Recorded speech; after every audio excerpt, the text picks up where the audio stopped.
জুলাই অভ্যুত্থানের সময় প্রায় 150-র চেয়ে বেশি শিশু মারা গেছিল, সেইটার দায় যদি আওয়ামী লীগের হয় তাহলে এখানে সরাসরিভাবে গুলি না চললো যেই টিকার অভাবের কারণে বাচ্চাগুলো মারা গেছে, এটার দায় অন্তর্বর্তীকালীন সরকারকে নিতে হবে। তা খুনের দায়, এটা এক ধরনের খুনই, কারণ সে যদি টিকাটা পাইতো তাহলে তো সে মারা যাইতো না। এই 300টা এই বাচ্চা খুন আর দায় আসলে কার? এটা পূর্ববর্তী যে অন্তর্বর্তীকালীন সরকার, তাদের যে স্বাস্থ্য উপদেষ্টা, যাদের পলিসিগত ভুলের কারণে এই হত্যাকাণ্ডগুলো হয়েছে।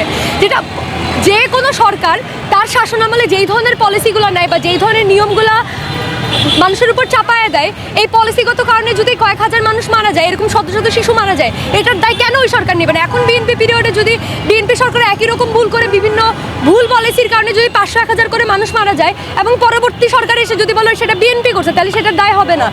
এইটা তো আসলে একটা রাষ্ট্র এভাবে চলতে পারে না। যে কোনো সরকারের সেই ভুলের জন্য তার যেই আমল, এই আমলের পরবর্তীতেও তার সেটার জন্য বিচার হওয়া উচিত।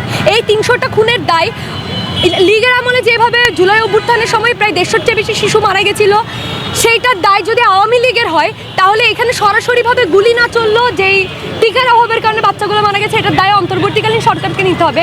যে স্বাস্থ্য উপদেষ্টা নূরজাহান এবং ইউনুস, দুইজনেরই এটা আসলে বিচার করা উচিত যে কেন তারা আসলে কোন ব্যবসায়িক লাভের কারণে কিংবা কাদেরকে টেন্ডার দেওয়ার উদ্দেশ্যে তারা এই পরিবর্তনটা করে ইউনিসেফের থেকে যেই টিকাগুলো আনার কথা বা যেই পূর্ব নির্ধারিত যে পদ্ধতিতে টিকা আনে, আগে মানে তারা আনলে 2 বছর পরের জন্য সেটা কাজ শুরু করতে পারতো। এই গত 1 বছরে যারা যেই টিকাটুকু দিবে এইটুকু মজুদ রেখে এটা চলমান অবস্থাতেই কিন্তু তারা ভবিষ্যতের জন্য স্টক করতে পারতো।